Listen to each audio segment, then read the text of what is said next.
Alors aujourd'hui, c'est une vidéo un petit peu particulière, elle est d'un type que vous n'avez pas encore eu. Je vais devant vous déballer un produit que je viens de recevoir et vous donner mes impressions à chaud. Vous pourrez donc voir si mes critères et les vôtres se rejoignent et savoir si ce produit vous intéresse. Alors vous vous rappelez que dans la série sur les techniques de l'acrylique, Corinne Bessonnat avait longuement parlé de la palette humide qu'elle fabriquait elle-même à petit budget dans une boîte plastique trouvée en supermarché, une boîte qui contenait des tranches de jambon. Alors, c'est un petit peu simplet comme méthode de fabrication, ça n'a pas les mêmes qualités que les produits qui existent.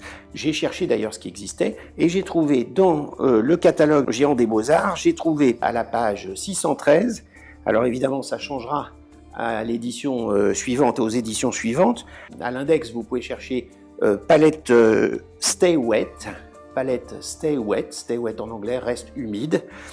Et c'est une palette de Daler Rowney. Alors je l'ai commandée, je l'ai reçue et on va regarder ensemble ce que ce produit peut nous promettre et nous garantir comme bonne fonctionnalité.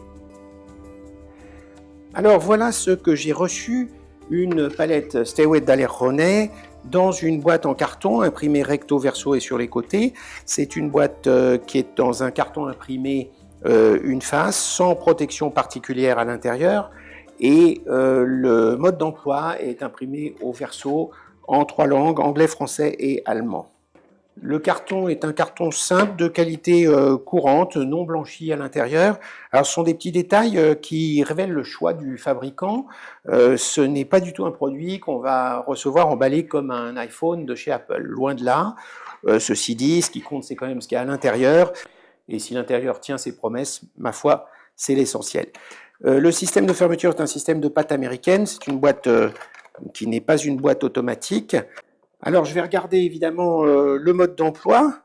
Le produit s'appelle Stay Wet, ce qui veut dire reste humide. Donc, vous avez compris que le but de la manœuvre était de conserver vos couleurs le plus longtemps possible. Donc cette palette a un certain prix, mais vous allez économiser en produit, c'est-à-dire que vous allez pouvoir utiliser votre couleur plusieurs jours de suite au lieu de devoir à chaque fois la nettoyer, l'enlever et reprendre de la couleur neuve. Donc quand on fait de l'aquarelle qui est relativement onéreuse, ou même des acryliques, c'est intéressant de ne pas gâcher. Alors c'est le but de cette palette. Le mode d'emploi vous rappelle les avantages, mais ça je vais vous en parler, et vous indique comment utiliser le contenu. Alors on va regarder d'abord de quoi est composé ce contenu justement. Alors la palette elle-même arrive avec un sachet de feuilles à l'intérieur, on va regarder un petit peu ce qu'il y a dedans. Elle est thermoformée en une pièce, les bords sont un petit peu coupants et l'ensemble me paraît relativement léger, surtout que je pense que quand on aura enlevé les feuilles, ce sera encore plus léger, donc peut-être pas très stable. On va voir ce qu'on peut faire là-dessus. Ça, c'est le couvercle. Ce couvercle qui, évidemment, se remet en fin de séance. On remet le couvercle pour garder l'humidité. Mais l'humidité n'est pas seulement celle de vos couleurs. Il y a un système de feuilles. Alors, les feuilles sont à l'intérieur.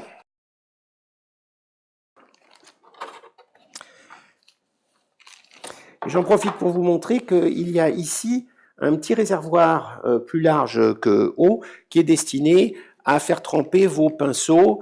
Je suppose que c'est réservé aux pinceaux à manche court. On va prendre un exemple un peu excessif. Donc voilà, vous mettez le pinceau comme ça, et comme le fond est incliné, les poils vont tremper dans l'eau. Je ne crois pas 100% à la possibilité d'utiliser cette fonction, sauf si vous achetez des pinceaux spécialement faits à cette taille-là. Je peux prendre un pinceau court pour faire l'expérience. Avec un pinceau court, effectivement, il y aurait une possibilité de le laisser tremper. Je pense que le manche va tremper aussi. On va faire l'expérience tout à l'heure. Je ne garantis pas le bon usage de ça. Je crois qu'il faudrait la lester un petit peu. Donc vous pouvez peut-être mettre un peu de pâte à fixe à chaque angle, glisser quelque chose comme une pâte à modeler ou quelque chose qui pèse un petit peu et qui permettrait à votre palette d'être peut-être plus stable sur votre table. Alors l'enveloppe indique le contenu. 3 feuilles de papier réservoir et 12 feuilles semi-perméables. Alors, de quoi s'agit-il? En fait, le principe de la palette humide, on va regarder ces feuilles, c'est qu'il y a 2 sortes de feuilles de papier à l'intérieur. Il y a des feuilles qui ressemblent un petit peu à du papier sulfurisé de cuisine, et des feuilles qui ressemblent un petit peu plus au buvard que nous avions quand nous étions petits. Alors le principe est de mettre une feuille buvard au fond et de mettre une feuille type papier sulfurisé, mais ce n'est pas du papier sulfurisé, par-dessus, et de verser de l'eau en quantité suffisante avant. Alors voilà comment ça se passe. Vous versez un petit peu d'eau sur la feuille buvard, qui, comme il l'indique dans le mode d'emploi, va se mettre à froncer, et ce n'est pas un problème, dit le fabricant. Alors je fais bien passer l'eau partout, et il y a lieu, mais ce n'est pas le cas ici, assis un petit peu, de vous débarrasser de l'excédent d'eau qui peut se trouver en trop. Puis, vous appliquez une feuille de papier semi-perméable, voilà. Et cette feuille est en fait la feuille qui va vous servir de palette. C'est sur cette feuille que vous allez effectivement travailler. Alors attention, vous voyez, j'expérimente pour la première fois devant vous. On s'aperçoit que la feuille a une petite tendance à se rouler, il faut donc l'empêcher de se rouler, et elle fait également des plis. Je pense qu'on devrait pouvoir peut-être la remettre à plat, de façon à ce qu'il n'y ait pas forcément de plis sur la palette. On n'a pas forcément envie d'avoir des plis sur la palette. Voilà, et c'est cette feuille qui devient humide, ça se sent très bien, sans être mouillée. Ça, c'est la qualité de ce produit. Sans être mouillée, elle devient humide, et c'est sur cette feuille que vous allez déposer vos couleurs, et que vous allez, lorsque vous refermez votre boîte, les conserver à l'humidité et les protéger ainsi pour la séance suivante. Alors on va regarder comment ça se mélange sur cette palette et comment on fait pour conserver les couleurs. Donc,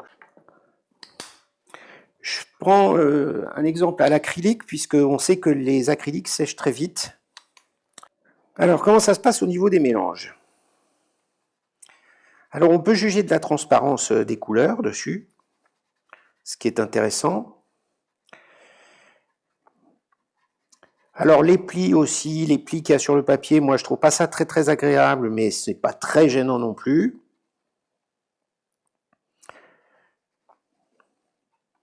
Et on peut relativement facilement faire des petits tas à droite ou à gauche. Alors, je vais faire un tas assez mince, un tas beaucoup plus épais, et puis je vais garder ces deux petits tas. Je vais en faire un très épais, ici. Et puis nous verrons aussi ce qui se passe quand on a de la couleur pure d'avance, voir ce qui se passe. Je pourrais également tenter de laisser le pinceau sécher, mais comme c'est un manche long, il ne tiendra pas dans le logement. C'est ce que je vous disais, je pense que c'est spécifique pour des pinceaux.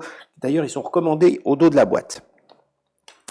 Donc, si ça vous intéresse, ce sont des pinceaux, bien sûr, Bristle White, série B48, B12, B36, D66, D44. Si vous souhaitez vraiment enfermer votre pinceau, mais je crois que laver son pinceau tous les jours, c'est une bonne démarche, et ça préservera vos pinceaux sans doute beaucoup mieux que simplement... Ça, c'est bien pour une soirée. Et encore, je pense que vous pouvez utiliser les outils, les petits bacs à ressort dans lesquels on peut coincer les pinceaux. Ça fera tout aussi bien l'affaire. Alors, on dit ici qu'on peut conserver jusqu'à 3 ou 4 semaines. Entre 3 et 4 semaines, c'est 25% d'écart. Ça va dépendre bien évidemment de l'épaisseur et du type de produit que vous utilisez. Vu que c'est recommandé pour l'acrylique, a priori, 3 à 4 semaines pour l'acrylique. Alors je demande quand même à voir, mais de toute façon, quand bien même ce serait juste quelques jours, c'est très pratique et ça évite de gâcher de la peinture.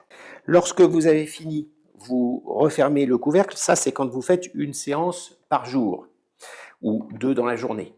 En revanche, il est recommandé, lorsque vous voulez utiliser la palette pour conserver plusieurs semaines vos couleurs, il est recommandé de faire un ajout d'eau. Alors je pense qu'il ne faut pas le faire sur la couleur, mais dans le bas, et de faire pénétrer comme ça l'eau tout autour. Vous voyez, vous pouvez faire rentrer l'eau sous la feuille en la faisant pénétrer comme ça.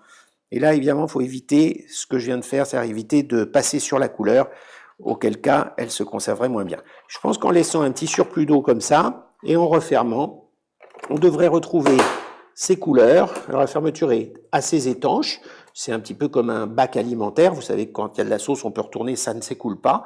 Donc on a quelque chose d'étanche et je suis convaincu qu'on va retrouver ça dans quelques temps en parfait état. On va regarder ça dans un petit article qui suivra cette vidéo ou dans un petit complément, puisque on doit attendre 3 semaines pour vraiment savoir. Mais de toute façon, je crois qu'il ne faut pas non plus rêver.